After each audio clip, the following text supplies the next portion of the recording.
There's the snap, and this time they're just going to go down to the ground, and that will do it. And the rags to riches story for Indiana football comes to conclusion, and they are the national champions of 2026. What a football team! Good morning, everybody. And yes, that just happened. Is there anything to talk about this morning? And welcome back to another exciting edition of Beyond the Game. Beyond the Game brought to you by Batesville Chrysler Dodge Jeep, Gillenhowe Funeral Home, Acra Automotive, Decatur County Recycling, Walters Tire, Hamilton Tebby Law Office, and Buy-Rite Auto. Ryan Higginbotham, Jason Simpson, Josh Lee joining us live via satellite. And ladies and gentlemen, can it be true? 2 weeks in a row, the Godfather himself joins us live in studio. Tom Fleming back with us. And Tom, you demanded. I've never seen anger like that in somebody's eyes. So we're going to take a step back. You demanded that you get the stage first. So, Tom, the floor is yours. Absolutely. Well, you know, I mean, as the co-creator of Beyond the Game, and what I'm getting ready to say here, I'm not being a bandwagon fan. I was, I am, and I will be an Ohio State fan. Yeah. But for 11 years on this show, I have always said that I wanted IU football to win every game except when they play Ohio State. Didn't work out so well for my Buckeyes this year. But when I look at this IU team and what Coach Cignetti has been able to do in 2 years, I'm 64 years old. This is the greatest sports story ever. You know, people talk about the Miracle on Ice. That was one tournament. You know, that was it. You had have 6 players on the ice at a time. Somebody said that if Brad Stevens had been able to get Butler to beat Duke in that national championship game, this is way, way bigger than that. And by the way, Coach Cignetti is the best coach in college football right now. No ifs, ands, or buts about it. What I admire is the discipline of that team. In 3 college football playoff games total, 25 penalty yards. Not per game, total. That's discipline. You know, people talk about and part of those were right there at the very end of the game when the guy got the celebration penalty, and you can't blame him for that. Yeah, that was a 15-yard penalty. So other than that, they had 10 yards of penalties in 3 games. It's remarkable what he's been able to do, and it just goes to show that you don't have to spend the most money. And one of the other things with Coach Cignetti is his method of going out in the portal and finding players. He's not looking for 5 stars. He's looking for people that have shown potential or have already done something to bring them in and then build the team from that. So, I mean, congratulations. I am so happy for all the Hoosier fans out there. I am so glad that you got to experience what a football national championship feels like. You know, my first national championship that I got to experience was in 2003, so I don't remember it very well. But guys, tell me a little bit about how you reacted when we were texting in our group text. But what were your reactions when they went off the field and this is a national championship for IU? We're going to unpack a ton of what you just said. But to your question. And by the way, Miami, absolutely no class. Mark Fletcher Jr., their running back, punched one of the IU players after the game. Carson Beck threw that interception. I knew he'd mess up at some point during the game. He just went right to the locker room. Fernando Mendoza's looking for him to shake hands with him. He went straight to the locker room, didn't shake hands with anybody. So it just goes to show that Miami is becoming what they used to be from an attitude standpoint. They're the U again, but that doesn't mean that's necessarily a good thing. So there we go. Yeah, no doubt. You know, to answer your question about what our reaction was, well, we had a basement full of people. Logan had a bunch of his friends over. We had friends over. Kylie came home from school because she's kind of like what I was in school.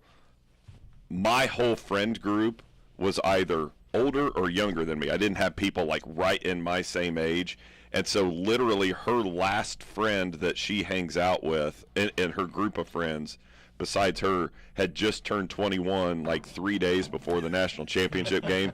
So they all went out to the bars in Bloomington, and she's like, I'm coming home and watching with you guys. But, you know, as soon as they got that interception, and you know, as you guys know, because I've said it multiple times on here, I am by no means an emotional person, at least where I'm going to allow people to see it. I really am, but I do it to myself and things like that. And I'm not going to lie to you. As we're sitting here talking about it now, I get emotional about it. But they got that interception. I start crying and laughing. And I hug Kylie. I go, how bad is this? I'm your dad. I didn't cry the day you were born, but here I am crying because I get to enjoy this with you. So, I mean, you can tell that, and I'm just one person, but there's hundreds of thousands of us, that it means the same to them that it does to me. You know, I get emotional thinking about it as how much it meant. It still does, obviously. Ryan, what'd you think? You were at work when it I was lucky enough.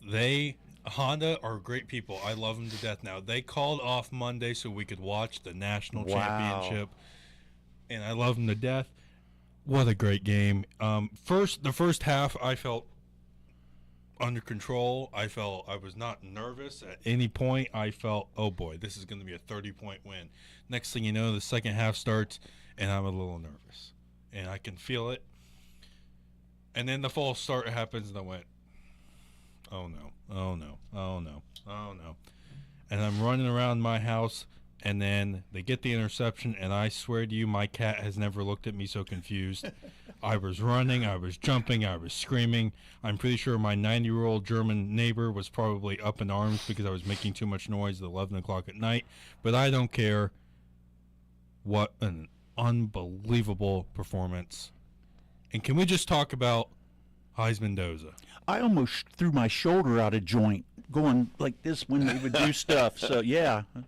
My gosh, Fernando Mendoza proved he is the true Heisman winner and will be the number 1 overall pick. When do they get that statue in place of that dive across the goal line? It absolutely has to happen. It has to. I mean, it's such an iconic, and there's so many cool angles of it that you can see, that just all the different pictures and videos that have been taken of it. I mean, now, I will say this, and I'm going to defend it. If you do that, you have to get a statue of Keith Smart, too. You have to. Yeah. Because that single shot won the national championship. There was still game left after Mendoza's run, and I'm not taking away from it because it was unbelievable. But if you're going to do that, you have to make a statue of Keith Smart hitting that shot. And how about Mikhail Kamara with that punt block? They weren't even in a punt block formation, and they got a block. They were in punt safe, but that tells you, literally that play right there tells you everything you need to know about the two teams that played in that game. Yeah. There was never a time, I don't think, obviously there's been breakdowns and mistakes and things because sports are an imperfect product, but you never see IU make mistakes like that in the 2 years that Cignetti's been there. Like, just take they're in punt safe, we're fine.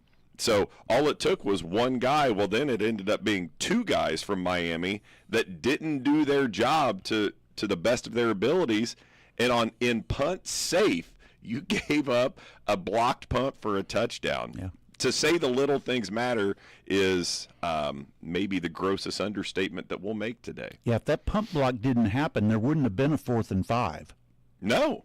I mean, that clinched it for the Hoosiers. And then, of course, that call on 4th and 5. I mean, what type of I'm not going to say what Nick Foley used to say.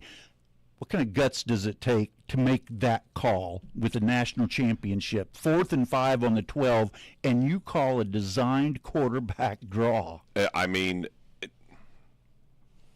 if any other coach had called it, I'd be like, what are you doing?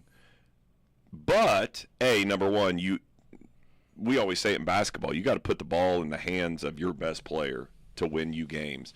And in football, most of the time it is your quarterback, and they've got to make the decision. But when you look back at everything that we've said about Curt Cignetti and what he does and just what a fiend he is for preparation and film, I'm sure that he had a couple of different calls, and Mendoza, they say, is the same way as Cignetti, just got lost in film. And they probably had, if it's this look, we're going here. If it's this look, we're doing this. And, even Mendoza said it. If it was zone, he was supposed to throw it. If it was man, he was supposed to run it, whichever. But then as they go to the line, he said, well, one side was in zone, one side was in man. So, I bet on myself. I had confidence in my guys and what I could do, but holy cow. I mean, and that's one of those that obviously it's just like the old adage in basketball. Do you go for 2 for the tie, you go for 3 for the win. When it works out, you look like a genius. If it doesn't, you look like a bum. But I mean, it's just par for the course with what this team's been able to do the last 2 years. You're not surprised when things like that happen. It's not a fluky thing. It comes through preparation and execution at the highest levels. Yeah, absolutely. Josh and I talked about it last week. I'd read an article where it says that they really don't practice on the field a lot. Yeah. That sometimes it may not even be an hour that they're out there. But Cignetti knows what they're supposed to do. He knows what to get them, to motivate them to be able to execute at the level that they do. And, it's remarkable. I mean, I remember that when Keith Smart hit that shot to win the national championship in '87.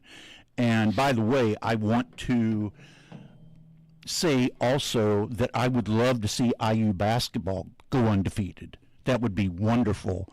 But yeah, what a great thing for Hoosier Nation. And I saw that the brewery that Coach Cignetti uses, that they're giving him a lifetime supply of beer. I'd say there's a few people that will never pay for a meal or a beer in Bloomington ever again. Yeah, no doubt. Upland Brewery. Let's before we go on, Josh, try to talk to us. We can't hear you. I don't know what's going on with Josh. But I mean, talk about brilliant advertising there. Upland Brewery is giving Coach Cignetti a lifetime supply of Hoosier Lager, which they started serving at football and basketball games 2 seasons ago, I think it was. They created Upland already has a bunch of beers, but then they created one for IU when they formed this partnership. And, after the Rose Bowl, he just simply said, I can't wait to get back in the office, crack a beer, just one. And that's all he said. Well, then it is at the press conference before the Peach Bowl, I think it was, they asked him about cracking the beer. Maybe it was before the national championship. It doesn't matter. But he shouted out specifically, it was Hoosier beer from Upland Brewery. And, I mean, I can't even imagine what the sales have been like now because of that. And what an easy thing for them to do. It's one guy, but to say that you gave the head coach, the national championship head coach of the Indiana Hoosiers, lifetime supply of Hoosier Lager that he drinks after all his victories. I mean, talk about brilliant advertising. I don't know that it gets much better than that. So, as we're trying to get these technical difficulties figured out, sometimes if you just flip the cord over, Ryan, just plug it in again. Bottom knob. Turn that up, see what happens. Josh, can you hear us? Well, actually, you can probably hear us. We can't hear you. Nope, still don't have him. Anyway, Tom, we know this has been true of you, and you said it there in the opening that, for years you've been an Ohio State fan, but you were always a huge Bob Knight IU fan. Yeah. So do you feel like your fandom would be as frenetic as it is for Ohio State You still would have because you lived there for how many years? Where? Didn't you live in 12 years. Okay. Yeah. Do you think it would have been as intense of a fandom had Bob Knight just finished his career at IU? There had never been that ugly divorce. He just got the right off into the sunset on his own accord. What do you think that would have done for your fandom when it comes towards IU and towards Ohio State? Not that you ever stopped. It's not like I you never rooted really against stopped. IU, but you became more. It was easier for you to become an Ohio State fan because you were upset with the way that the Coach Knight situation was handled. Yeah, absolutely. I'm still just in shock about it all. I mean, to see a team, the losingest team in the history of college football coming into the season, go 16-0. Amazing. How in the world they're able to do that is beyond me. That they we got to go to a break, Ryan. So we try and figure this out. All right, Beyond the Game brought to you by Batesville Chrysler Dodge Jeep, Gillenhow Funeral Home, Acra Automotive, Decatur County Recycling, Walters Tire, Hamilton Tebby, easy for me to say, Hamilton Tebby Law Office, and Buy Right Auto. We'll be right back.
Welcome back to Beyond the Game. Beyond the Game brought to you by Batesville Chrysler Dodge Jeep, Gillenhow Funeral Home, Acra Automotive, Decatur County Recycling, Walters Tire, Hamilton Tebby Law Office, and Buy-Right Auto. Ryan Higginbotham, Tom Fleming, Jason Simpson live here in studio. We have Josh on speakerphone. We're going to see if people in Radio Land can hear you, Josh. So you've heard what we've been talking about. Give us your thoughts, feelings, emotions from Monday night. I thought you guys were icing me out here. I mean, it's like negative 30 degrees up here. I had a 120-degree temperature swing in the span of like 6 hours the other day. So I thought maybe the cell phone lines were frozen or snowpocalypse had already hit Greensburg. I didn't know what was going on. So we'll try this, and hopefully we get some feedback from some of our listeners to see if they can hear me or not. Scott just texted and said he can hear you. So okay, well, I got a lot of built up stuff over the last 25 minutes. I was just watching it from the hotel room and kind of flipping back and forth. The ESPN feed in Mexico was like super zoomed in. The English speed or the feed. Hold on a second, Josh. I switched over to the Espanol feed, and luckily, right as the game switched on, it was Chris Fowler and Kirk Herbstreit. So I actually had a pretty good feed of it. And the whole time in the second half, well, really, I'll say from the start of the fourth quarter on, I just kept thinking to myself, and I think this is kind of where I've been in my sports fandom forever. Like, okay, well, how am I going to react if they lose? And what if, do they ever get back here? Does one of my teams ever get back here? Like, what happens? How does that look? And for the Mendoza play and for the interception at the end, like, I've never really, as much as you guys may think, I don't really sit there and jump around and go crazy a whole heck of a lot. But those were two times that I can remember that I just jumped off the couch in an instant reaction, not thinking about anything else. And, after that interception, I was I immediately jumped up and started running around. I was just laughing. It was like I couldn't believe what I had witnessed and what I had seen. And then I kind of just laid on the floor and had some tears in my eyes for like the next 10 minutes. I don't remember the kneel downs. I don't remember a ton of the celebrations until right at the, when they finally got on the podium. It was a crazy experience. And we kind of had talked about it, Jason, and I know I mentioned it, like we didn't have that slow build. And really we had years of heartbreak instead of seasons of heartbreak. And the last 2 years at 26 or 27-2, it's a crazy experience. And yeah, going on everyone. Oh, we lost him. Uh-oh. You still there? Hello? Nope. Sorry, Yeah, hello? Go ahead. Yeah. And I couldn't believe it. And I want to go back in. You guys have covered some of it, but I want to go back to the 2 of the 3 second half timeouts that Coach Cignetti used. Look what was the direct result of the plays after that. The first one was he sent Nico Radicic out to kick a field goal to extend the lead to 6, and the operation of it was kind of up and down, a little wonky. It felt rushed, and he said that after the game. So he called a timeout, and then he basically just said, "Blanket, we're going for it." And that's what I kind of hope Ben Johnson for the Bears did. Hindsight being 20/20, and it could have been hindsight being 20/20 the opposite way if they kick the field goal and they don't get that touchdown, or they go for it on 4th and 5 and don't get the touchdown. That was an incredible use of a timeout. And then the other one that he called on Miami's last possession, the very next play was the interception. So 2 of the 3 timeouts that he used in that half led to the 2 biggest plays in IU history. And you can't say enough about Curt Cignetti and the staff. And that's why He is the best college football coach currently. And, I said it weeks ago, if he wins, we're going to have the conversation of, is he the greatest college football coach of all time? And he's doing it.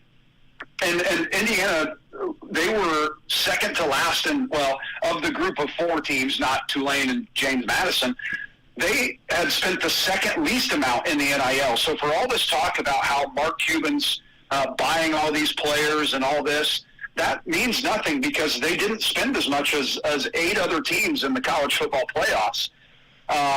It's about getting the right fit, and literally everything that Cignetti has done over the last 2 years has turned into gold. And I think there's a conversation out there that he's already on the Mount Rushmore of college football coaches. If you go back to what he did at James Madison and what he did at Elon and what he did at IU Pennsylvania and now what he's done at Indiana of all places, the losingest program of all time until the middle of this year. I think he's on that Mount Rushmore already, fellas. I agree. And at what point you literally just went 16-0 for the first time in the history of college football? There hadn't been a team. Well, I'm sorry, there was one back in the 1890s. Yeah.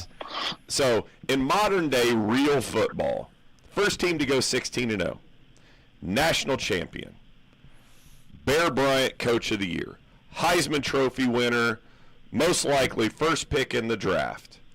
You go on CBS in the morning, and you still, by these national idiots, get called Fernando Mendoza, the Heisman Trophy winning quarterback from the University of Indiana. What are we doing, people? Put some respect on their name. Yeah. But I digress. Yeah. I'm sorry. And a lot of people have said that LSU of 2019 with Joe Burrow is the greatest college football team of all time, especially in the modern era. Here are some, they went 15-0, Indiana went 16-0. Indiana's average margin of win was 29, almost 30 points. LSU's was 26. IU had a shutout. LSU had none. Indiana had 10 wins over teams with a 500 record. So did LSU. Indiana had 6 wins over teams ranked in the final AP top 25. LSU had 7. Indiana had 6 wins over top 10 teams. LSU had 5.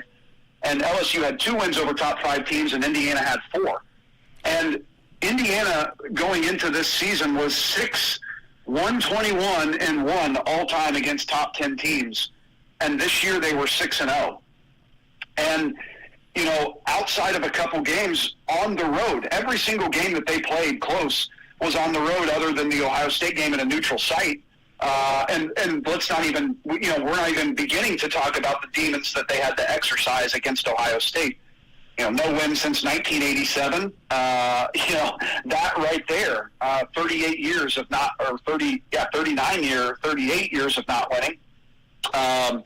So those demons exercise. I think Indiana, this 2025-2026 team is the greatest college football team of all time. I agree with you. Go ahead, Josh. I'm sorry. So I'm finishing up by this. That's in year 2 of taking over the losingest team of all time. Yeah, what he's done is remarkable, and I agree with you. They are the greatest team for this season in the history of college football.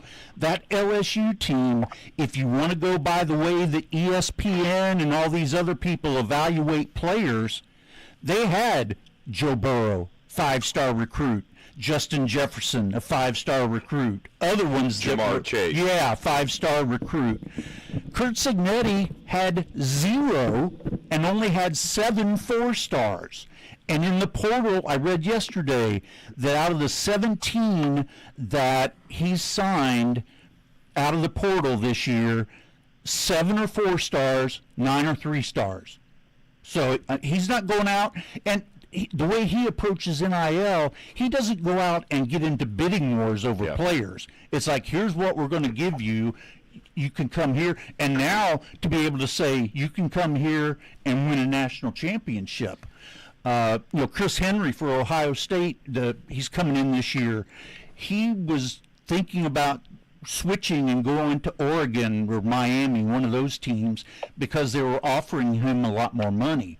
Ryan Day told him this is what we gave Jeremiah Smith as a freshman. We're not giving you more money than we did Jeremiah Smith.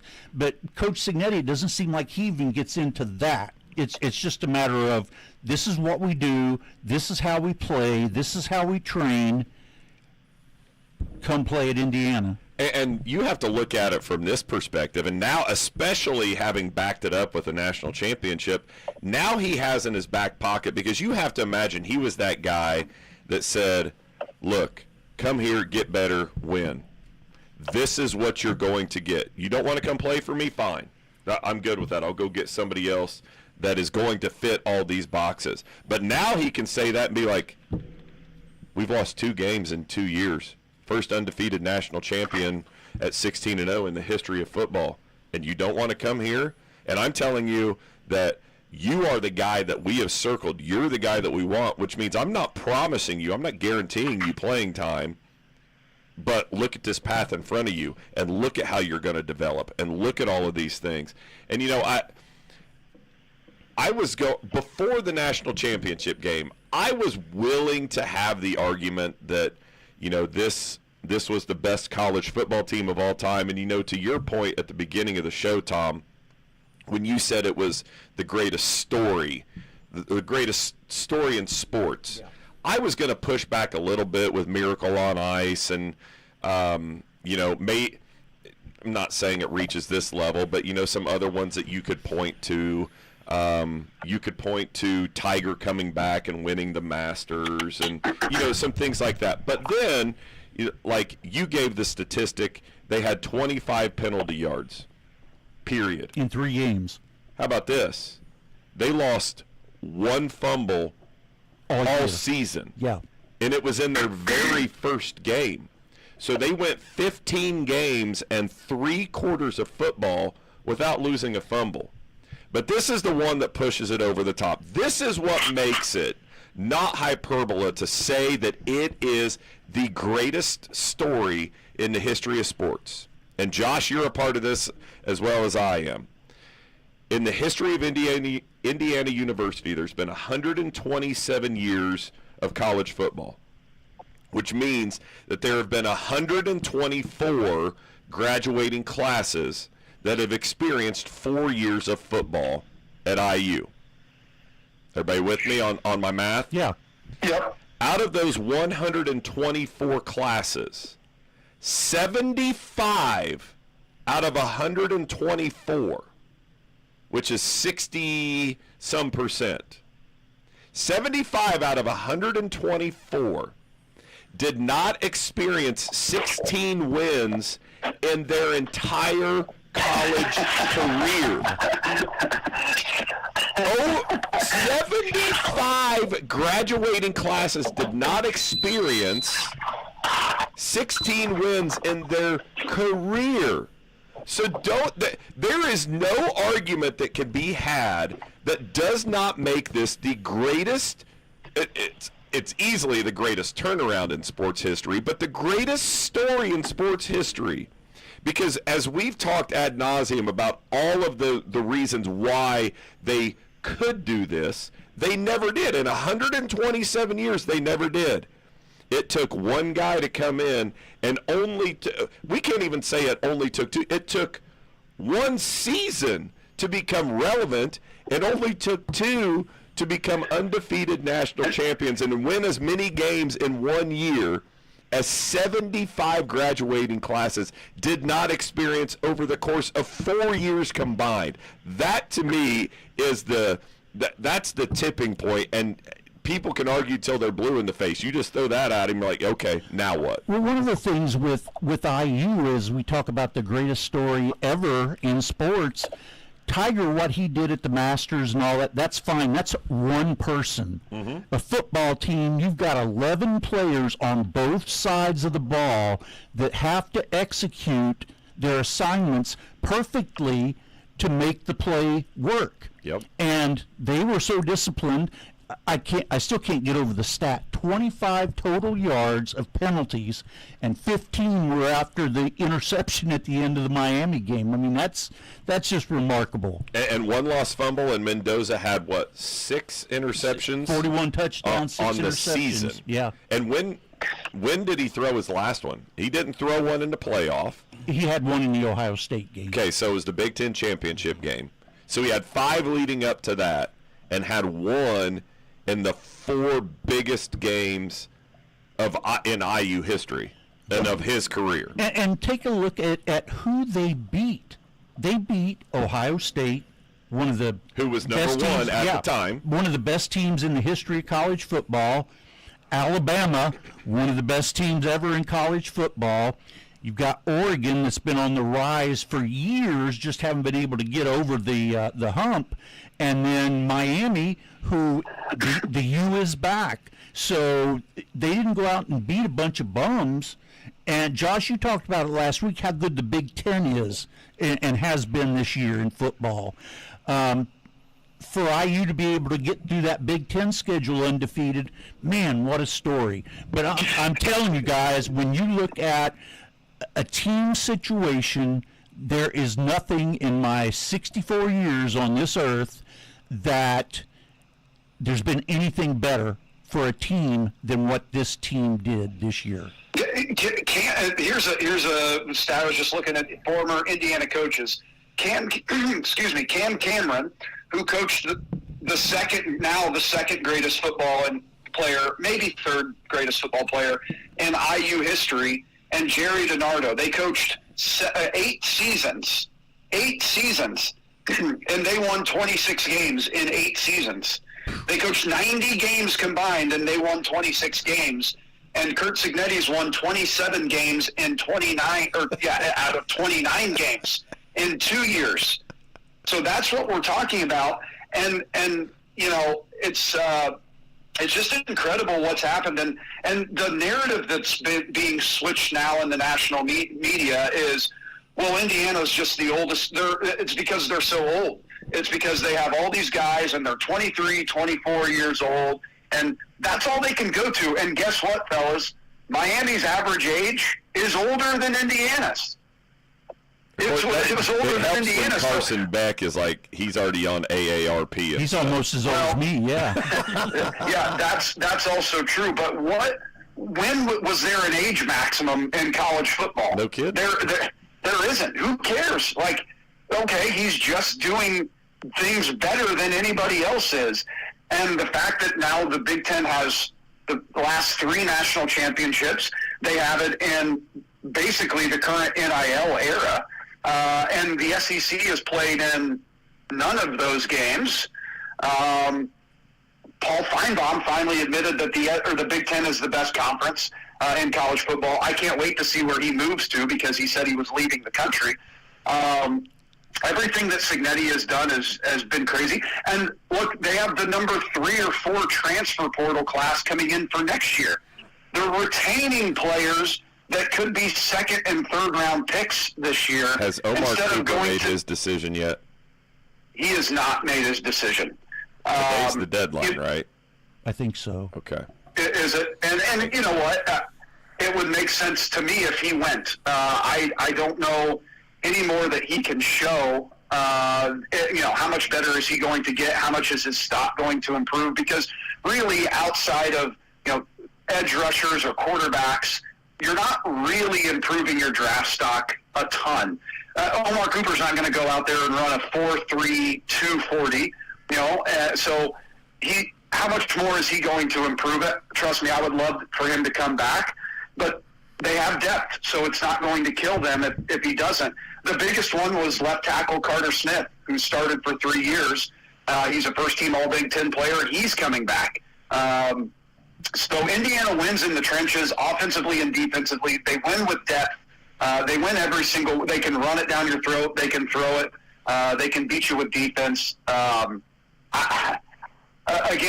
trying to I'm trying to not just buy every sort of merch or swag that I can find online at this point in time. Was it just me, or was it very obvious that ESPN had a bias toward Miami? They wanted Miami to win. You know, as much as I have started to dislike Kirk Herbstreit, I couldn't really tell that, and maybe they did, but I didn't really get that from my end. How about the pregame and stuff, though? Oh yeah, where everybody except McAfee picked Miami. Even I was kind of surprised, but not really, but kind of surprised that Coach Saban didn't pick IU, being that Cignetti is his guy, and he knew he had been really respectful at least of IU through the playoff run and stuff. But man, I just don't get it. Well, Jason, Saban picked IU, or he picked Illinois against Indiana. He picked Oregon against Indiana. He picked Ohio State against Indiana. He picked Alabama against Indiana. And he picked Miami against Indiana. So I think there's something. Look, we all know Coach Saban. We don't know him personally, but we know what kind of ego he has, and we know now why he got out of college football, and nobody can convince me otherwise, because he had to be on a level playing field of everybody else. I think he's jealous of Curt Cignetti. I agree. And again, going back to this whole greatest story in the history of sports, I remember 1979 when IU won the Holiday Bowl. You would have thought we won the national champion. Won the national championship. Felt right. Yeah, I did. I did. I was in high school. I mean, we thought Lee Corso was the greatest thing going because he got a bowl win. Yeah, in 19 days, this team won as many bowl games as IU had ever. Yep. In 19 days. I mean, that it's somebody was asking me, and it just so happens that I'm fans of both teams, but is this, obviously, because we've said it's the greatest story just because of the turnaround and everything, but is this the biggest win for a fan base maybe in the history of sports? The other one that I threw out there was 2016 with the Cubs, because it had been 108 years and, very incredibly loyal fan base and things like that. But, I mean, for a fan base, has there been a more meaningful championship won outside of maybe the Cubs? Yeah, the Red Sox would be right there with the Cubs. Yeah. But other than that, and somebody said this, or I read it somewhere or saw something, but I don't know if there's ever been another, and this kind of maybe somewhat answers your question, Jason. I don't know if there's ever been a team that has won a championship connect with its fan base more than this team has. Yeah. It's everything, it's everything that Indiana fans have always wanted when it comes to their basketball program. And they were everything that every other team wasn't. You listen to Carson Beck speak, and then you listen to Fernando Mendoza speak. You listen to Curt Cignetti speak, and you listen to Mario Cristobal or Dan Lanning or Kirby Smart or Lane Kiffin speak. Indiana fans don't want all the extra stuff that comes with what those guys all talk about post-game. It was a no-nonsense team. They all were seemingly great guys, and the leader of that seems like the greatest guy of all time, and Fernando Mendoza. So, they may go on and win a championship next year. I don't know. But it's not going to have the same connection as this team had. So for that, I would agree with you that it's the biggest win for any fan base. Maybe you could give me the argument of the Cubs or the Red Sox, but it's certainly close. And what a fan base IU has. I mean, when you look around the country at all the events that were going on for IU football, and turning out for the bowl games, you guys went to the Peach Bowl, and the stadium was 90% IU fans. Oh, yeah. And I would say, based on what I saw on TV, There was probably 70-75% IU fans at the national championship game. In the home stadium of Yeah. Miami, which is outstanding. With And- an average ticket price of $3,999. you know, we, as usual, Beyond the Game was correct, because we always are. And, you know, as we've talked about over the last few weeks, we brought it back up. You know, Josh, you and I were saying in the weeks after Coach Cignetti was hired and we're finding out more about him, and, you know, what are we thinking could happen, and what is it that we said? It's a sleeping giant. At that point, they were the second largest, now the largest living alumni base of any public university in the United States. Well, this just goes to show you how strong and how large Hoosier Nation is, but then just how much this story resonated with people. The IU Miami game was the second highest viewed college football title game of all time, and the second to, I don't know why this game was so watched. Why would the Ohio State-Oregon game from 2014 had been? Was it the first? I think you got it right, Ryan. That it was the first year of the 14 playoff. Okay, because that one was at 33.9. IU Miami was 30.1. And look at the two brands that were in last year. You had Ohio State and Notre Dame, 22.1 million. The IU, come on, phone. The IU Miami National Championship game was the most watched sporting event, non-NFL, since Game 7 of the World Series between the Cubs and the Indians. It's the most watched college football game since 2014, and it just goes to show you that not only did this team resonate across the country, and you know, some of it might have been because you're always going to have these people. You know, why do I turn on the Lakers? Because I want to watch LeBron lose. I don't do it because I want to watch good basketball or anything. I want to watch LeBron lose. I'm sure there were people, whether it be Purdue fans, whether it be Ohio State fans, whether it just be college football fans that wanted SEC fans. that wanted to see IU fail, or they wanted to be able to walk away and go, yeah, see, I told you they weren't that good. There were a lot of Purdue fans on Facebook that were absolutely no way in the world would they root for IU. Yeah, but then there were some that go, well, I kind of have to for today, you know. But I mean, it just goes to show you that number right there just tells you, you know, it. Like I said, it's the second most watched college football national championship game ever, second most watched cable telecast on record, and it's the most viewed non-NFL sports telecast since the 2016 World Series Game 7 with my Cubs beating the Indians. So, you know, the ties, the passion, everything runs deep when it comes to IU. And as we said 2 years ago, it's a sleeping giant. So just imagine what it's going to feel like if and when we get both football and men's basketball rolling at the same time.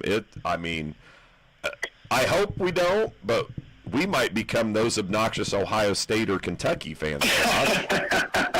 Well, you know, I think one thing that maybe even held down those ratings a little bit was streaming, and it was on ESPN, not ABC. There was the Pat McAfee simulcast, which were, I think that rating was like 3-point-some million people.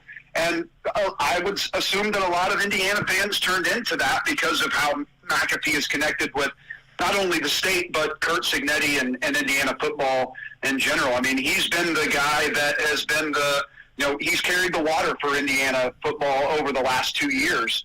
With his wife going there and her family going there, and just the connection that he has with Cignetti. And that starts with, Cignetti being on his show quite a bit when he was at James Madison. So, I think, the loud minority, and that is ESPN and national analysts, were probably rooting against Indiana because they don't want to be wrong. But I do think Indiana and Cignetti connect on a more national scale with your average viewer, just because of the story that it is, and it's not Georgia, it's not Alabama, it's not Ohio State, it's not Notre Dame. It was somebody different. And, a question was brought up, I saw, was, does Indiana change the landscape and with who can now start competing? And I really don't think it does. I think they're a one outlier. You're still going to have your blue bloods, your Texases, Ohio States, Notre Dames. Those teams are still going to be in it. I think the gap just separates. Like, Wake Forest isn't going to do what Indiana has done. Missouri, Michigan State, Missouri, Michigan State. Like, those teams aren't going to do what Indiana has done. And maybe you have a story like a Texas Tech or really even Ole Miss that can make it and make a little bit of a run in the college football playoff. But to win a national championship, I still think it's Indiana, and I think it's the Blue Bloods that can do it. I don't think you're having another team come from the outside of the good old boys club to win a national championship. But do you know why? Like, there is a very simple answer because, and you mentioned it earlier, whether it's tinfoil hat conspiracy theory or the truth, and I tend to believe there's a lot more truth to it than conspiracy theory, but there's probably a pretty good chance that Nick Saban got out because now everybody can pay players. So you have a level playing field as far as that goes. So why can't other schools look at this? Why can't Missouri? Why can't Minnesota? Why can't North Carolina, Duke, places like that in football look at this and go, we can do exactly what Indiana did? Do you know why that is? Curt Cignetti? Yep. Exactly. It all goes back to one guy. It has to be not just the right coach, it has to be the coach. I mean, that dude, and this is why I also don't think, and we'll kind of go past because I got to jump off here in about 10 minutes or so. So I want to get into this conversation because we've kind of thrown it around. I don't think it is a far reach to already put him in the conversation of being among the best coaches in the history of college football because of what he did in his steps leading up to IU. He goes to those smaller schools. He goes to Elon, who had been like 7th in their conference when he got there. And what's he do in year one? Wins the conference championship. Goes to James Madison. Does so well at James Madison, they're on College Game Day, for crying out loud. James Madison. And then he comes to IU, and we've gone through all of the stats, 124 graduating classes. Don't see 16 wins. 75 out of those don't see 16 combined wins. And he has 27 in 2 years and a national championship. How do you not, even if you're an ardent hater of IU or Curt Cignetti or the Big Ten, how do you not at least entertain that conversation? Because people can say, well, Urban Meyer has, what, 3? Does he have 3 national championships? 3. Yep. You're an Ohio State fan. He won 1 at Ohio State. Yep. Is Curt Cignetti a better football coach than Urban Meyer? Oh, absolutely, because there are games that there were years when Ohio State really should have competed for the national championship, and Urban Meyer would have a Purdue game happen, or an Iowa game happen, or a Michigan State game happen. That comes down to coaching. And he had those games with what on his roster? Oh, 5-star on top of 5-star on top of 5-star. Yeah. Who's backed up by, another 5-star. I mean, you start looking at games like that, yeah, he's only got 1. But Curt Cignetti's a better football coach, plain and simple. Yeah. And we can just start going down the list. I still say, now, when IU wins their second one, I won't say next year. It's hard to repeat and go back-to-back. I'm not going to say they're not either. But when he wins his second one in the next 3 years, next 3 seasons, I'm ready to have the argument that he belongs in front of Saban. I get you can say whatever you want about, they were cheating, they were doing whatever. But he still has, 7 or 8 national championships? 7. In modern day football. It's not, it's not like Ara Parseghian and guys like, or even Bear Bryant. Bear Bryant did it back in the day when, all you had to do was, not, I say all, like it was easy, but you just went undefeated. There wasn't even a national championship game. You were voted national champion if you were number 1 at the end of the year. So I'm still going to tip the cap to Saban. But I'm ready, willing, and able to put Cignetti at number 2 right now. And how about those assistants, the coordinators for IU, and the job that they've done, and sticking with Cignetti as long as they have? I saw on, I think it was Get Up on ESPN one day this week, where they were talking. What was I talking about? I completely the assistants. Yeah, that how in the world are those coordinators not head coaches somewhere else in college football? I don't have a good answer for that because I don't know why they're not. Well, Josh, you would remember the number. They just got another new deal. What are our 2 coordinators making right now? Because they're among the highest paid in football. Yeah, Bryant Haynes is making $3.3 million, and Mike Shanahan is $2.2 million. How many jobs that would want them? Because let's be honest, maybe not now as national championship coaches, but how many big-time schools are going to come after them with 0 head coaching experience? Probably not very many. So how many of the jobs that they could get as a head coach are they going to get paid $3.3 million? Like, is Ball State going to be able to pay you $3.3 million as head coach? I don't know the answer to that, but I'm going to guess no. So why are you going to leave that situation? And like, every head coach has an ego. We say that all the time. You don't get into coaching without being pretty confident in yourself. But Bryant Haynes tweeted out a video the other day of their bus ride home from Indianapolis International Airport, and they're traveling down 69 back to Bloomington, and every overpass, or every road that they drove under, the overpass there were fans standing on top waving to the buses. And he took a video of it and was emotional, but he's like, I cannot believe the support that we got, that this football team got, and like, to see that and to see that outpouring of support and things, I'm not saying that they're going to retire there. I will say this: I think they're both smart enough to know that when Cignetti retires, that if this thing keeps rolling, one of those 2 has to be the first guy in line to take over when he retires. Yeah. So I think they're probably looking at that. Now, you can't hire them both as head coach, so it'll be interesting to see which direction that goes. But I think you kind of have to see the writing on the wall because of their loyalty to him.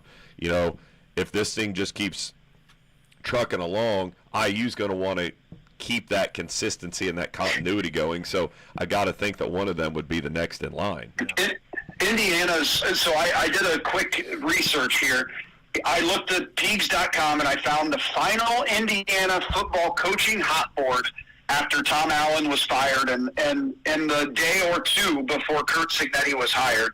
Here, and as you and I both know, Jason, Peegs.com is pretty plugged in on who they're interviewing and things along those lines. Here were the guys. Toledo coach Jason Candle. Now, he's at UConn. And we'll never know if any of these guys would have done what Cignetti has done, but let's just look at these names for fun. Jason Candle, current head coach at UConn, was at Toledo. Paul Christ, former head coach at Wisconsin. I don't even know if he's coaching at this point in time. Curt Cignetti. Justin Fry, former Indiana offensive lineman. He was at Ohio State at that time. He's now the Arizona Cardinals offensive line coach. They just went 3-14 this year. And Mike Hart, former Michigan running back. I don't know where he's at this point in time. I remember he had a lot of steam behind him there. Yeah, he was an assistant at Michigan. What? And he's now the running back coach at Boston College. So it's Which not we like just they took were their running back. Yeah. Yeah, and it's not like they were trying to go out and get Nick Saban, you know. So they had to nail it, and they had to nail it with a pool that wasn't what LSU or Notre Dame Do you had have to look that for in pulled the up in last front couple of years. you? I do. Does it have the write-up of what they have about Cignetti? Because they always do bios. yeah. Does it? What? Let's see what revisionist history is, because if I remember correctly, they were pretty spot on with him. Yeah, at that point in time, he was 118 and 34. So now, quick math, he's 140. What is that? 145 and 36. I can do that math pretty easily. So it said chances. Indiana could finally give Cignetti a chance to lead a Power 5 program after years of rebuilding and winning at programs at lower levels. Why he makes sense. Cignetti is a winner. If you're looking for a coach that knows how to come in and immediately start winning, then Cignetti makes a lot of sense. As the head coach at IUP, has won more games in the first 3 seasons than IUP had won in the previous 4. In his 2 years at Elon, he had more wins in those 2 years than the program had won in the previous 5. He took over an already good James Madison program and then has kept them at a high level, despite making the transition from the FBS level to the FCS level.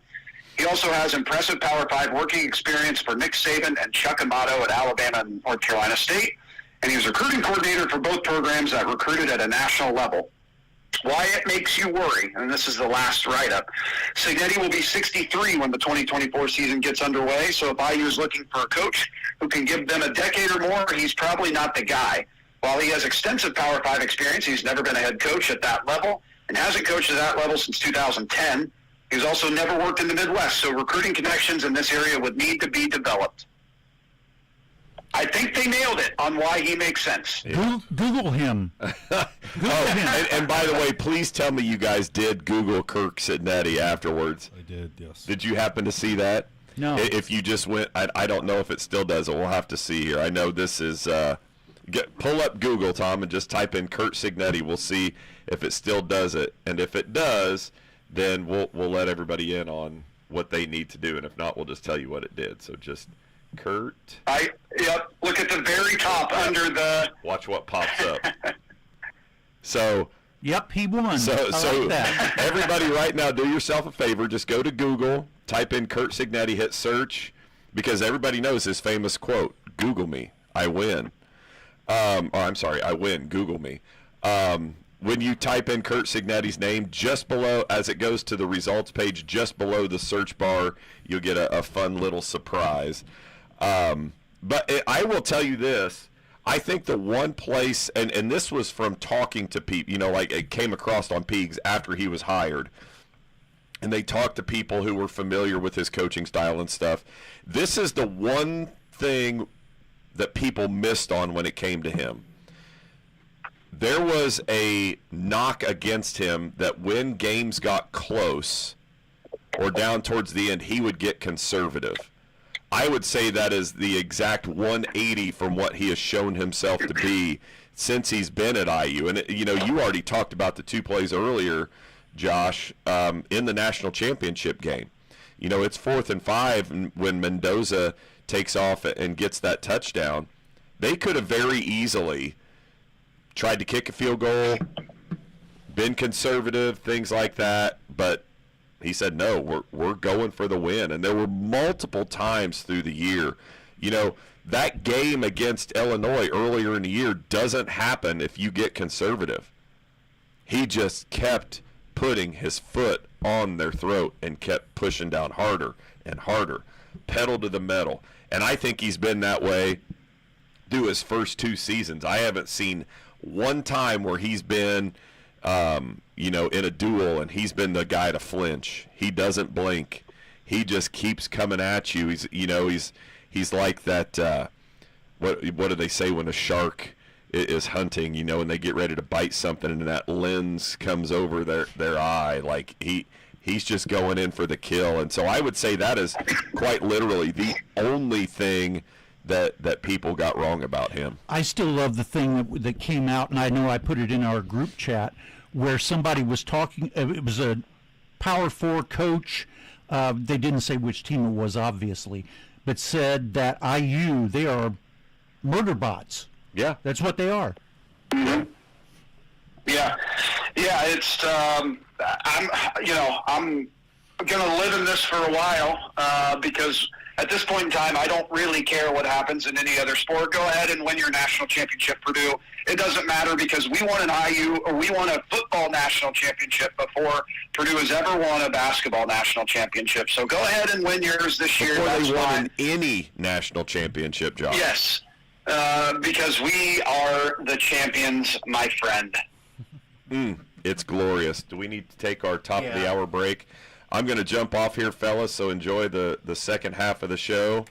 And hey, everybody, before it starts snowing, get out to the school today. We host arch rival Batesville today at home. JV is only 2 quarters, starts at noon. Varsity should tip off 12:45, 12:50ish, so we'll get you home well before the snow comes in. So everybody get out there, support the yes, go ahead. Real quick, I just saw this. Miami, Mohamed Toure will play his 8th year of college football next season. He was in the same class as Garrett Wilson and George Pickens, who just completed their 4th year in the NFL. But IU is too old. Beyond the Game, brought to you by Batesville Chrysler Dodge Jeep, Gillenhow Funeral Home, Acra Automotive, Decatur County Recycling, Walters Tire, Hamilton Tebby Law Office, and Buy Right Auto. We'll be right back.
And we're back with Beyond the Game for hour number 2. Beyond the Game brought to you by Batesville Chrysler Dodge Jeep, Gilliland Howe Funeral Home, Acre Automotive Group, Decatur County Recycling, Walters Tire, Hamilton and Tebby Law Office, and Buy Right Auto. Ryan and Tom here in studio. Josh, we got you on the phone. We had to call an audible and make some adjustments to be able to hear you this morning, but it worked. So that's why you're the godfather, Tom. Yeah, that's it. Ryan, you had these type 3 personalities and IU grads there during the first hour. Let me ask you, did you have any concerns when Miami got the ball down 27-21? Because it appeared as though in the fourth quarter, momentum had kind of turned Miami's way a little bit. Were you concerned when Miami got the ball then? Not to say I was concerned. Even if they got a touchdown, I was fully confident in Indiana's ability to go down the field. If they ended up getting a touchdown there, I had no concern with Indiana's ability to go right back down the field. But I also had full confidence that the defense was going to do what they did all year, and that's just step up when they needed to. The defense for Indiana, there was cracks in the game. Obviously, Mark Fletcher, he ran a great, 50-something yard, touchdown run in the third quarter. Malachi Toney, got his touchdown, and Miami was just chipping away, but Indiana's defense just stepped up when they needed to. But it's also the fact that I knew Carson Beck was going to turn the ball over at some point. He's only lost 7 games in his college career, which is a great accomplishment. But in those 7 games, 4 of those losses ended with a Carson Beck turnover. So that's to say I had full confidence that Carson Beck was going to do what he always does. He was going to turn into Sid the Sloth at some point. And he did. So,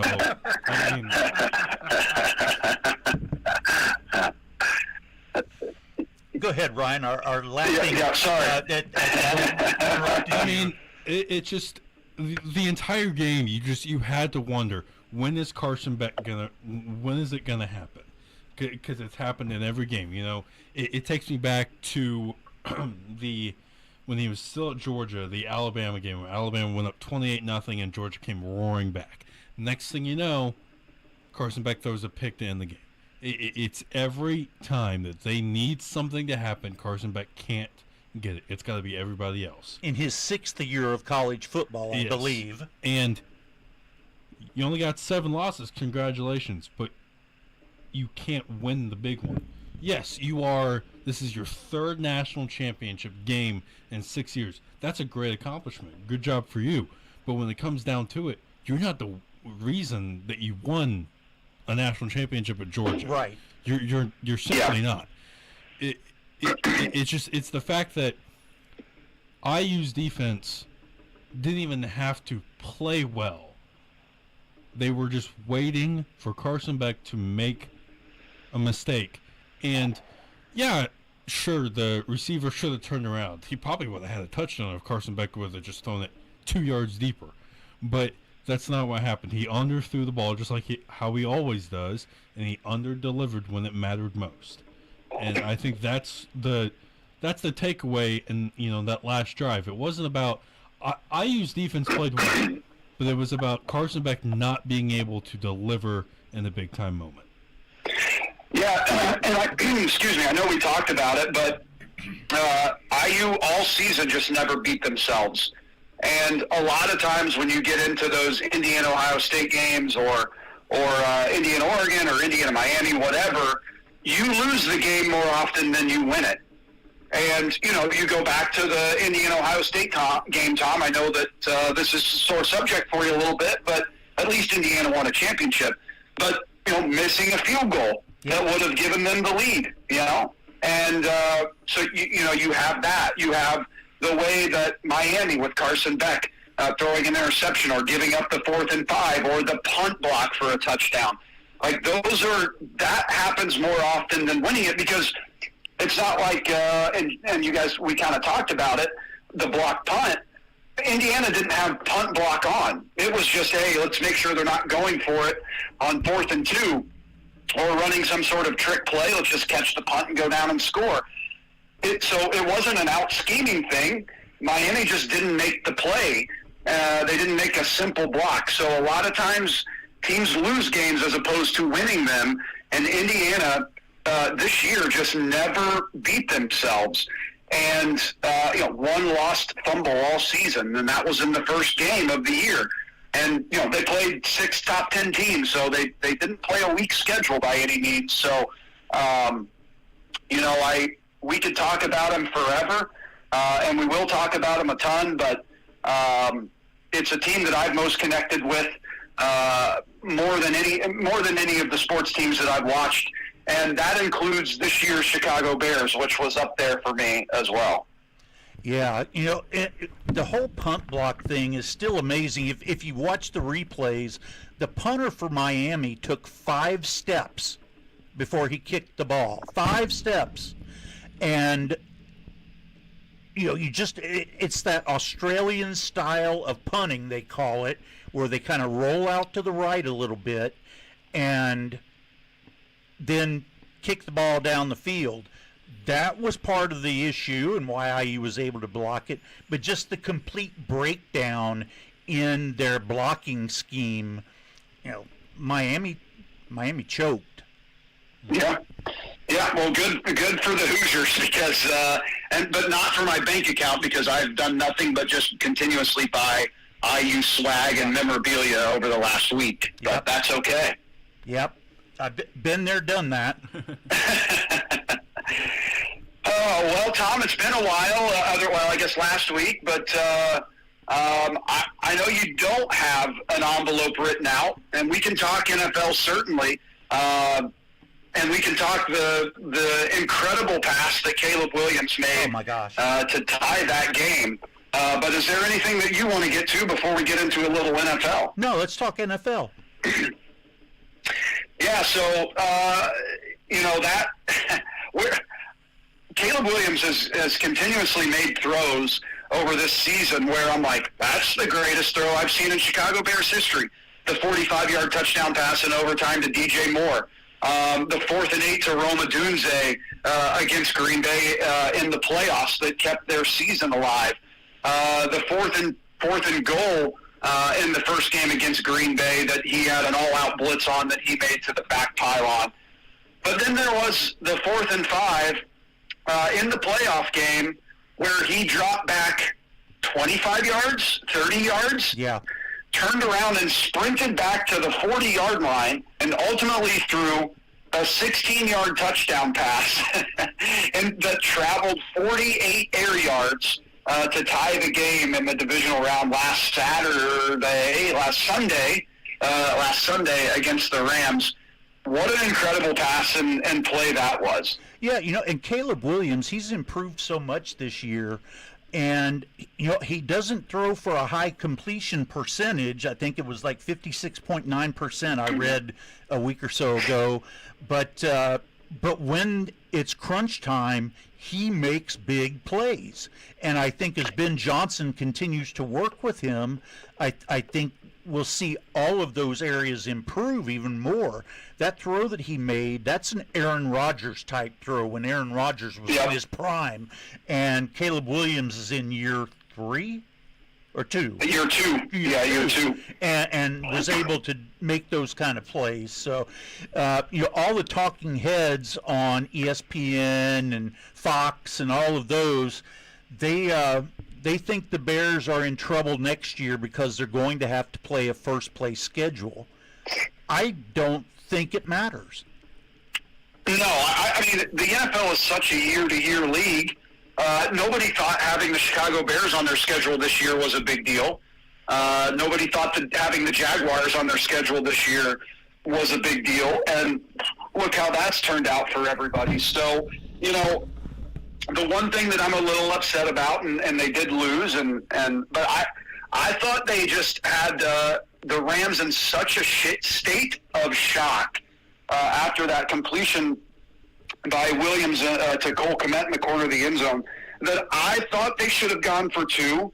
Their defense had held up. Their offense had started moving the ball, but I wouldn't have wanted to give Matthew Stafford another chance because ultimately Matthew Stafford went out and won the game. I would have gone for two and just let the chips fall where they may. And I say that, and I'm a little surprised that Ben Johnson didn't, just because of how aggressive he is on fourth downs. You would think that you had one play in your arsenal that you'd worked on all year to pull out for that specific moment. I was kind of surprised that they did not go for two, and ultimately right now I'm a little upset, but I wouldn't have been upset had they not converted that in that moment.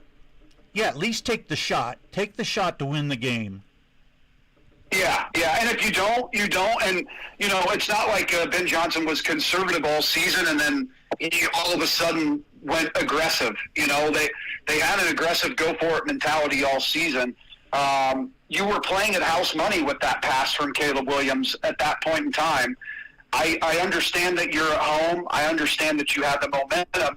But also, you were at home and you had the momentum. And, you should have been thinking there all along, like, this is the play we're going to if we have a shot. And coaches prepare for that. So I'm surprised that he didn't pull something out of the bag and go for two at the end there. Yeah. Ryan, what do you think about that? Yeah. It was a great game. I was able to watch pretty much every snap of it.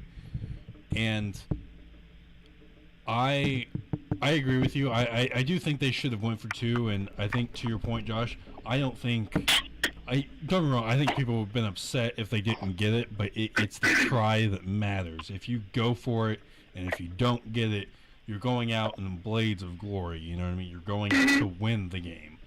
And, and if you get it, then you're hoping, that Matt Stafford can't do, what he did a couple years ago against Tampa Bay, but it was an incredible throw. I've watched it numerous times over the past week. I think the Bears are only going to go up from here. I don't care what people say. If first place schedule or fourth place schedule, they're only going to go up from here.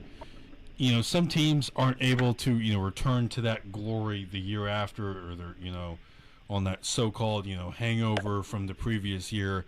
I don't think Ben Johnson or Caleb Williams really, care about that. They're going to continue to get better. Caleb Williams, it's like we want to, get better each and every week. Make your progressions and make everything that you need to go right. Sure, he's made a couple boneheaded, mistakes. He had a couple picks in the game, but that's what second-year quarterbacks do. And next year, it's only going to get better for him. So, Josh, being a big fan of the Bears that you are, what do the Bears need to look for in free agency and the draft this year?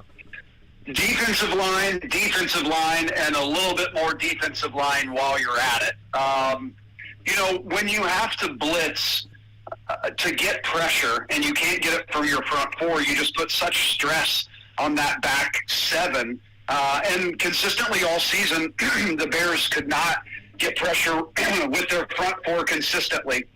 So, if they went out, Tom, and of their 7 draft picks, I think they have, if they took 6 defensive players, I wouldn't be upset with that. So, I don't think you can ever have enough defensive linemen. I don't think you can ever have enough offensive linemen. So, I'm hoping that they hit that hard. I don't know what they're going to do defensively.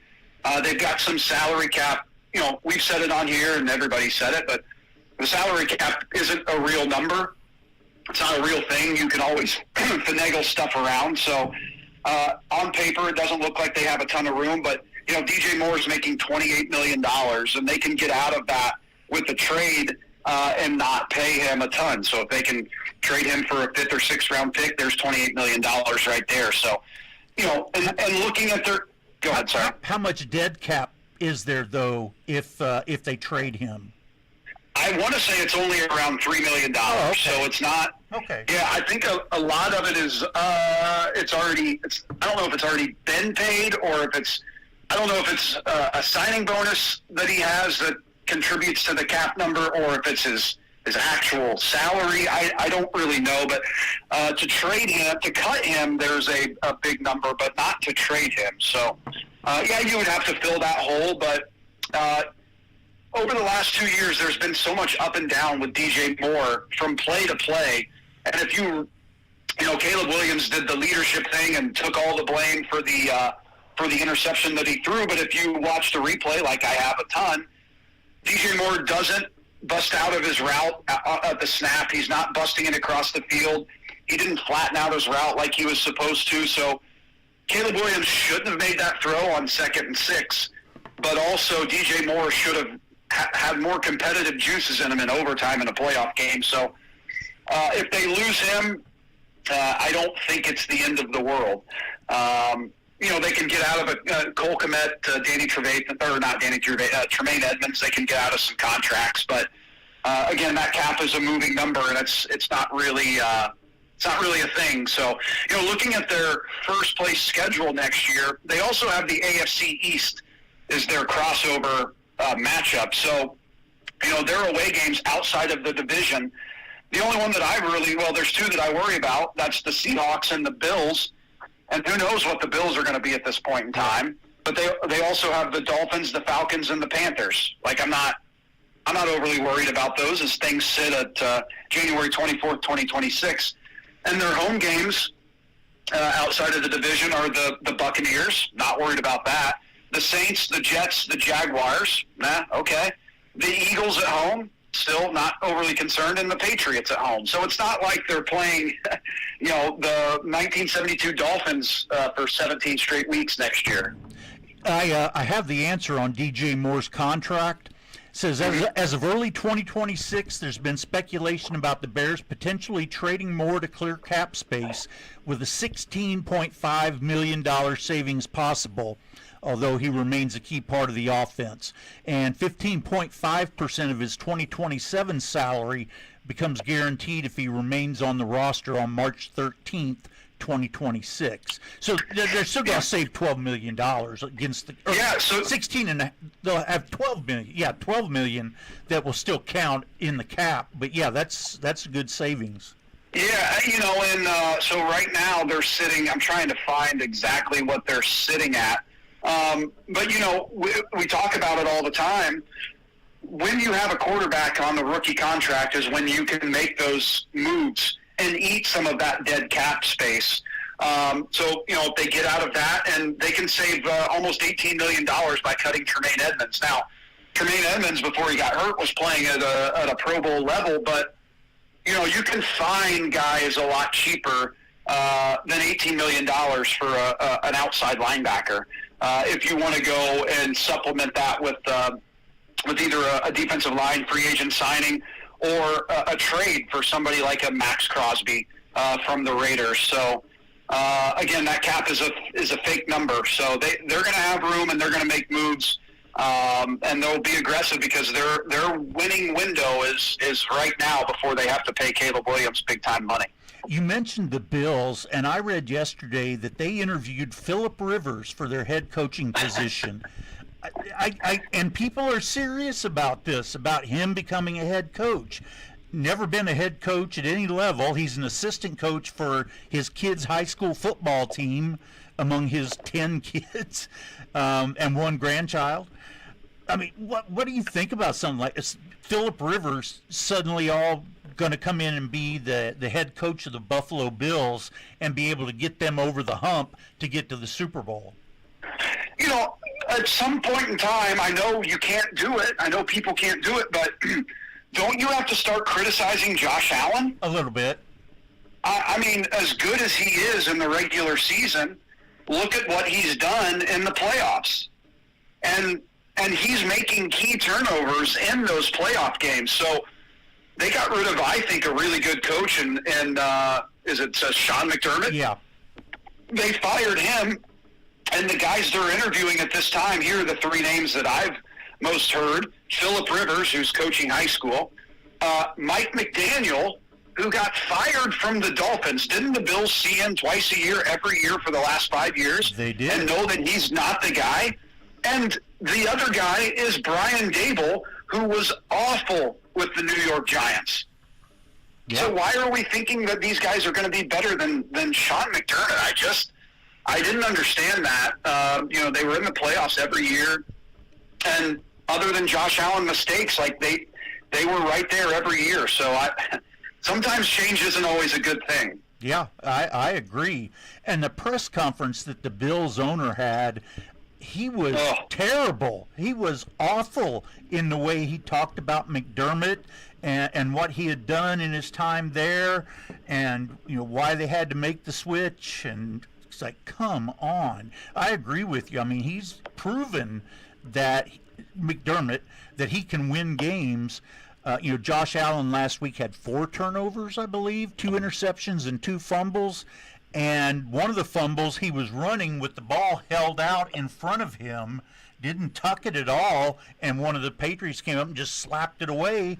And, there it was, that they had the turnover. So, yeah, I think Josh Allen is on that same level as a Lamar Jackson, a Joe Burrow, a Patrick Mahomes.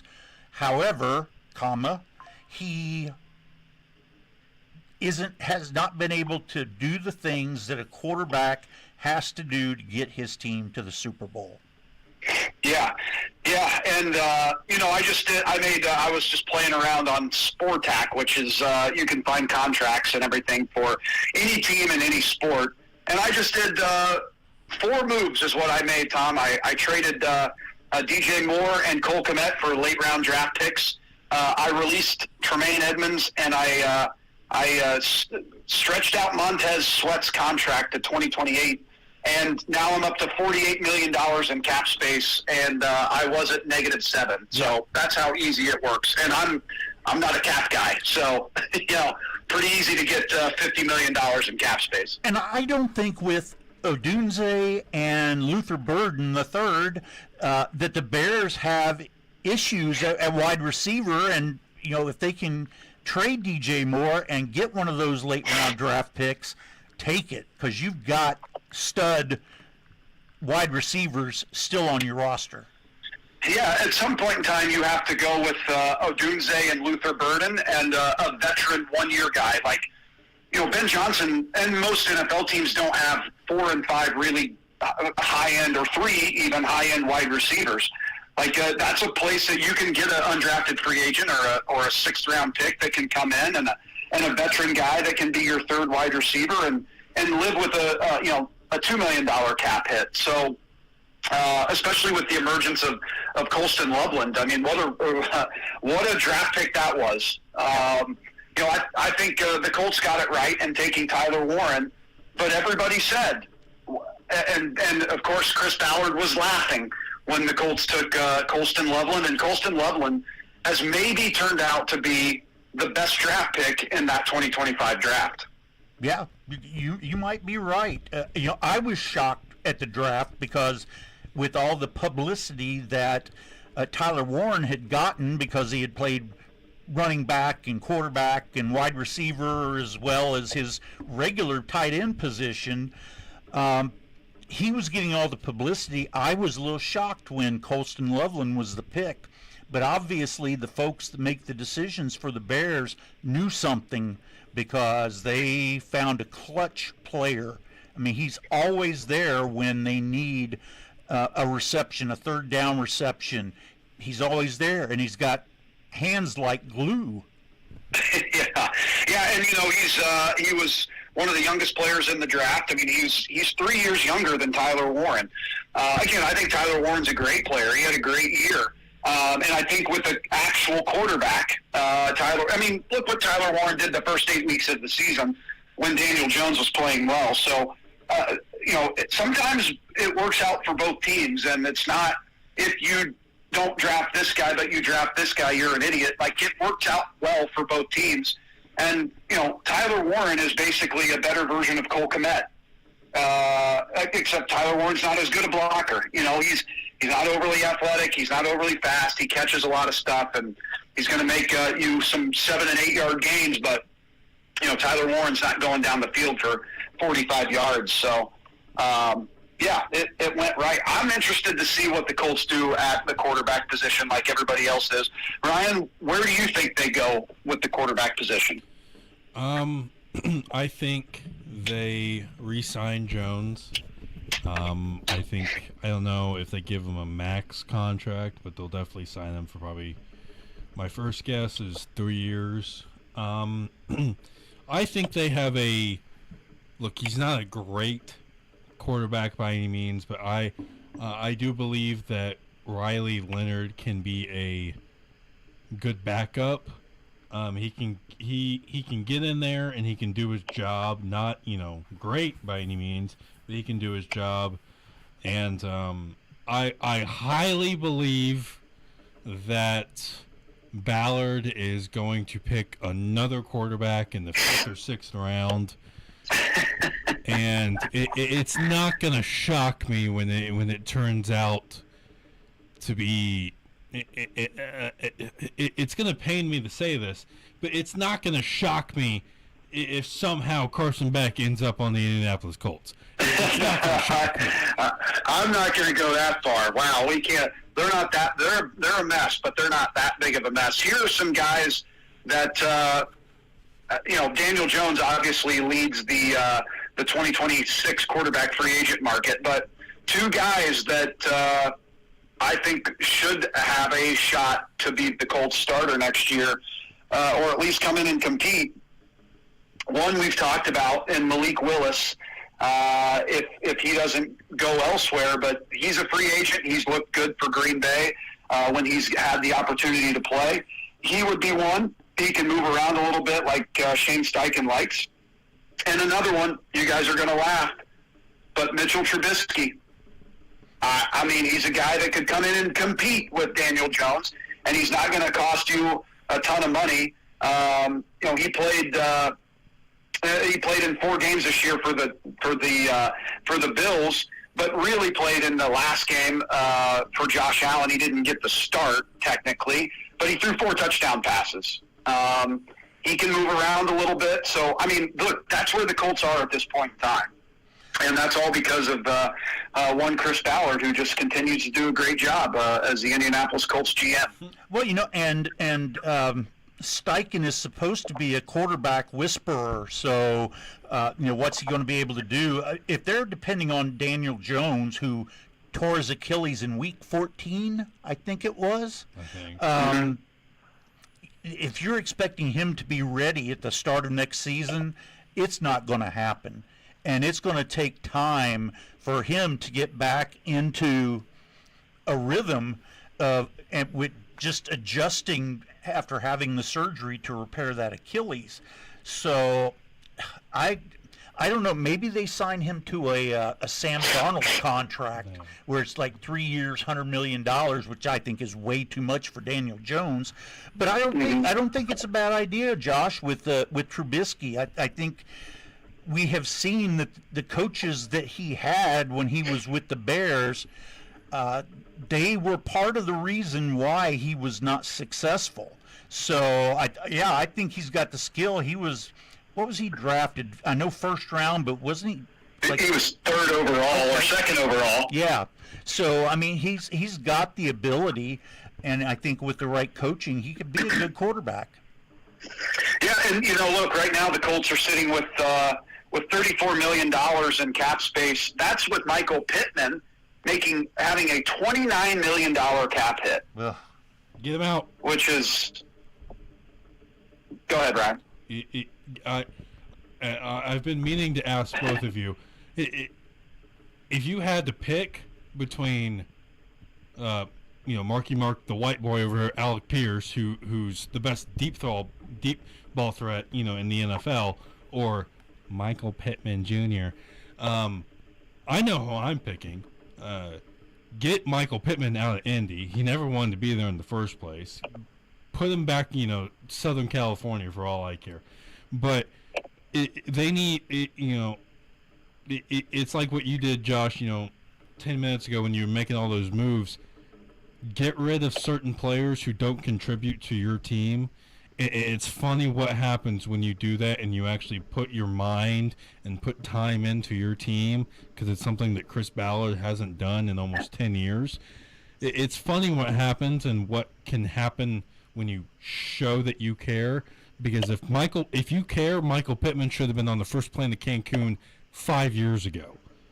He hasn't been relevant since, I'm pretty sure it was the Packers game in 2020 when Phillip Rivers was the quarterback. Well, and the Colts don't have a first-round draft pick this year or next year, but if you need wide receiver help, you can get good wide receivers in the second round, the third round.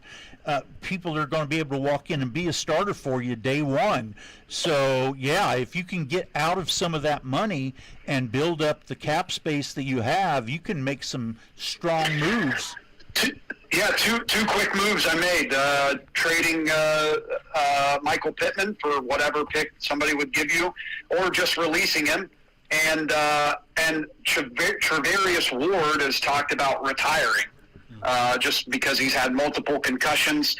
So just those two moves alone, just releasing, I put to release Travarius Ward and trading Michael Pittman, and they're at $77 million in cap space. So you can do a lot with that. Now, Daniel Jones is going to take up $40 million of that, or maybe $30 million. Let's say that on the conservative end. So $30 million.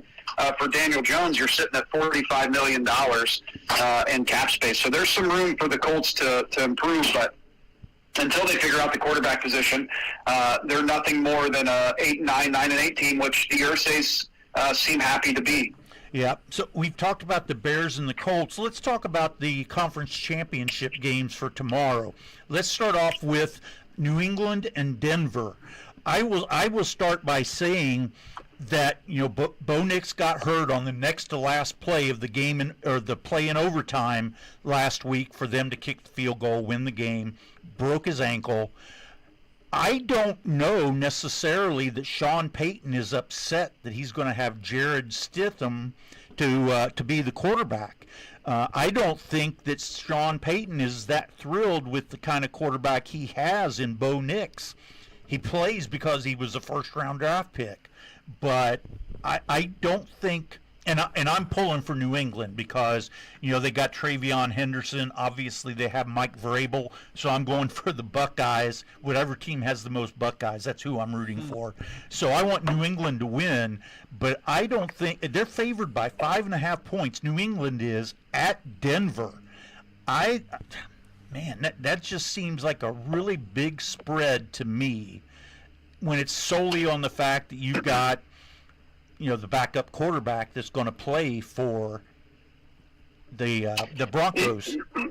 Yeah, it's one thing that with all the Jared Stidham talk and everything that nobody's really focusing on, because that is the biggest story, right? A backup quarterback is now starting the conference championship game.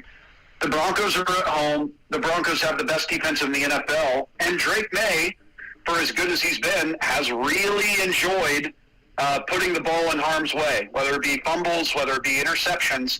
And that Broncos pass rush is no joke. They led the NFL this season with 68 sacks and held opposing quarterbacks to the third lowest QBR at 49. So, if Jarrett Stidham can just get the ball to a couple of his playmakers, tight ends, Cortland Sutton, running backs, and they need to win this game 17-13 if they're going to do that. And Denver does have the defense to be able to get that done.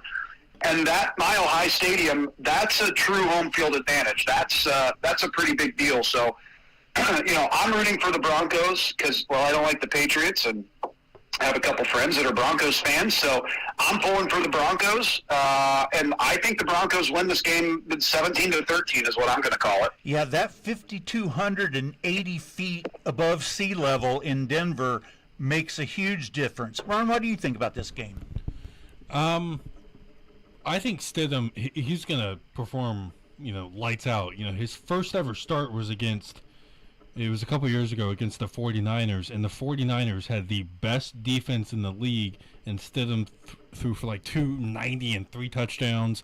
He had 2 picks, but it's your first start. You're going to make mistakes, obviously.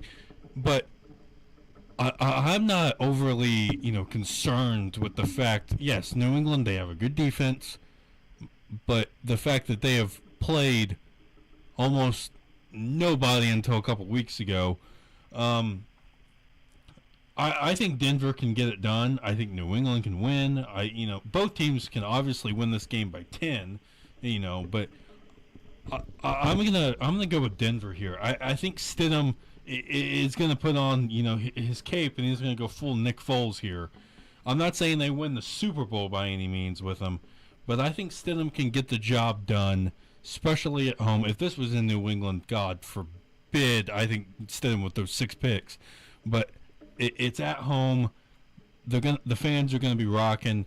And I think the Broncos are going to go back to the Super Bowl for the first time in 10 years. And I am going to go with the Patriots just because they have Travion Henderson and Mike Vrabel. That's the only thing I can throw out there of why I can say that the Patriots are going to win. But it will be a close game. It's going to be a lot of fun. The NFC, you've got the round 3 between the Rams and the Seahawks. They split this year. But the second game that they played, L.A. choked. The Rams choked that game away to the Seahawks. Special teams mistakes. Sam Darnold in 2 games against the Rams has thrown 6 interceptions this year. So you wonder which version of Sam Darnold are you going to get in this game. Seahawks have an incredible defense. I don't know why, but I would like for the Rams to win, but I'm going to go with the Seahawks because they have Jackson Smith and Jigba. Only reason why. I love the theory behind it. I love Jackson Smith and Jigba. I'm going to go with the Seahawks as well. Even though Zach Charbonnet, which I'm sure you're okay with, Tom, is a former Michigan player, is out for the season with a knee injury, but Kenneth Walker, their main running back, has been incredible this year. Smith and Jigba and Puka Nacua are the 2 best wide receivers in the NFL. I mean, if you could give MVPs to the wide receivers, I think whoever would have a better game this game would deserve it. But I just watching the Seahawks and that atmosphere, that stadium. I think Mile High and the Seahawks Stadium are the 2 biggest home field advantage stadiums in the NFL. I'm going to have to go with the Seahawks here, like a 23-17 or a 24-17 win. I don't think it's as high scoring as people think it's going to be because of those 2 defenses and the way that they play. But, I know the Bears aren't in it. I'm still happy with how the season went. I'm going to be upset that they're not playing tomorrow. But I love both of these matchups, and I'm extremely excited for both games tomorrow. Yeah, I'm hoping this is going to turn out that we have an incredible Super Bowl this year. We'll see what happens tomorrow. I think first game's at 3 o'clock, and the second one's at 6:30. The early one is on CBS, and then the other one's on Fox. So it'll be interesting to see how all of this pans out. Josh, we were all the IU talk that we had in the first hour. Another stat that I found this week that I was very impressed with talked about no fumbles, 0 fumbles in their last 15 games and 3/4 of a game, 1 fumble all season. IU's defense forced 16 fumbles, and they recovered 11 of them. So, again, that's just another one of those things. That's hustle when you can do that, force fumbles and get the recovery. So, yeah. The very first play of the season, Old Dominion had a 75-yard touchdown run. So, I think Indiana was losing for they were losing for like 7% of the time that they were on the field, and they gave up a 75-yard touchdown run on the very first play of the season against Old Dominion. So, don't get too concerned, IU fans, if that happens next year. Because if it does, then I'm just predicting another national championship win. Yeah. Ron, what do you think about that? The defense and their fumble recoveries, fumbles forced? I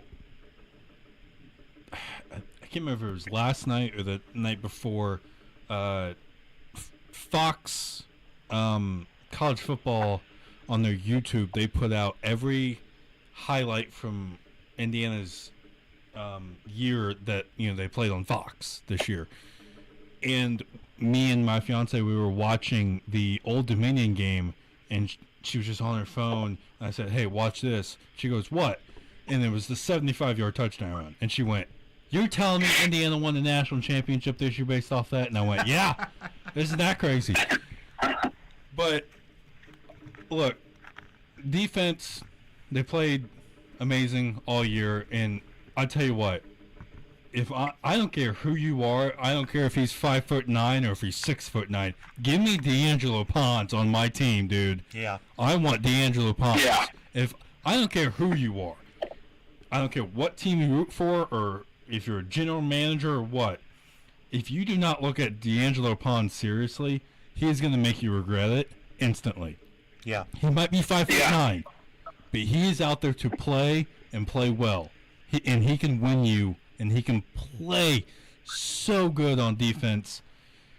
Like I said, he might be 5'9", but that does not matter. This is the National Football League, and he will win you a game based off his defense.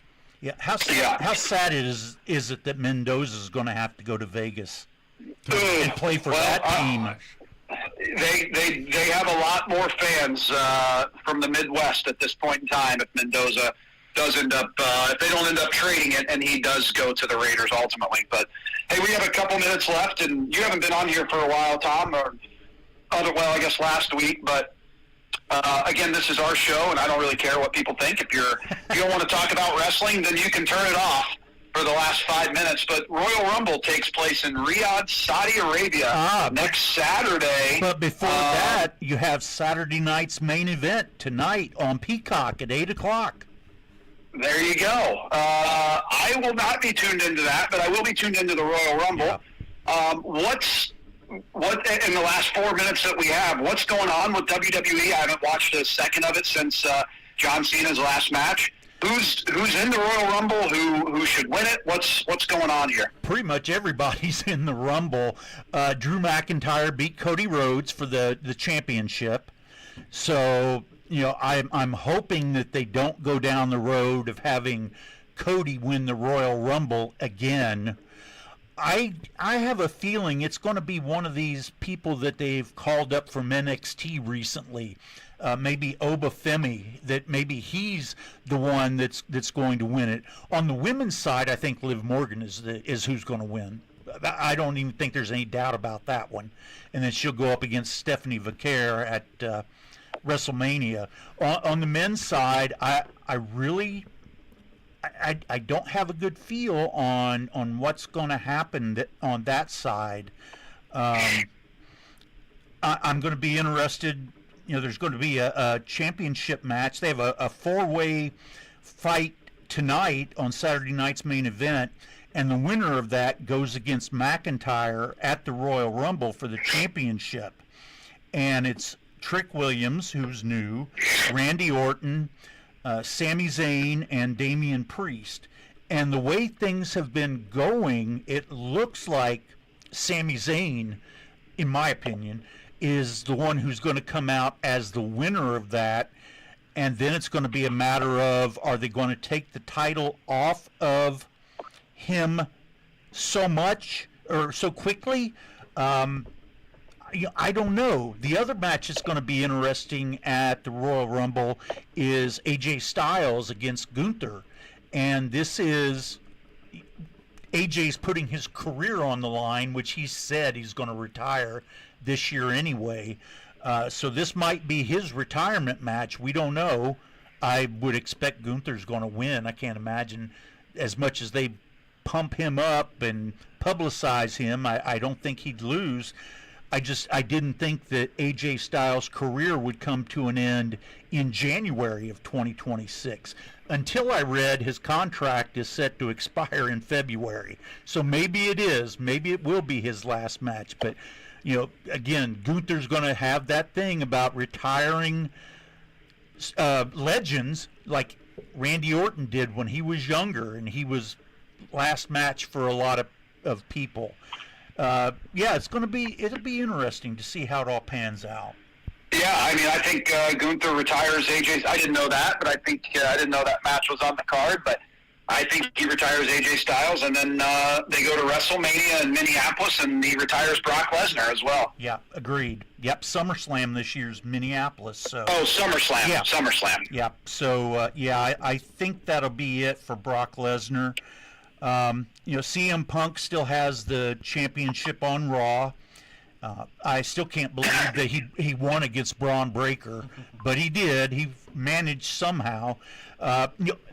Breaker is somebody who very well might win the Royal Rumble. I think they're ready to put the title on him. I think that whole Vision group that they have is going to slowly start breaking apart, especially if Braun Breaker wins the championship. So that's going to be my pick: Braun Breaker and Liv Morgan for the Royal Rumble winners. Ryan, there you go. Thanks. I think Liv Morgan will win. The women's, the men's, like you said, it's very up in the air. And there's been practically no build. And I haven't really watched. It's been awful. But there's been practically no build for this, and I would assume the way stuff happened in December and early January, the way they're going, I would assume Braun Breaker is going to win, and they're going to have a rematch. At WrestleMania 42, but it's WWE. Watch it be somebody that we don't really know or care about. But I would assume as of right now, Braun Breaker and Liv Morgan. But you never know. You never know. All right, well, folks, we are out of time for this week. 2 hours goes quickly. Beyond the Game brought to you by Batesville Chrysler Dodge Jeep, Gilliland Howe Funeral Home, Acre Automotive Group, Decatur County Recycling, Walters Tire, Hamilton and Tebby Law Office, and Buy Right Auto. For Josh and Ryan, I'm Tom. We are out of here. Be back. I won't be back probably, but the guys will be back next week. You never know, Tom. You never know. You never know. You never know.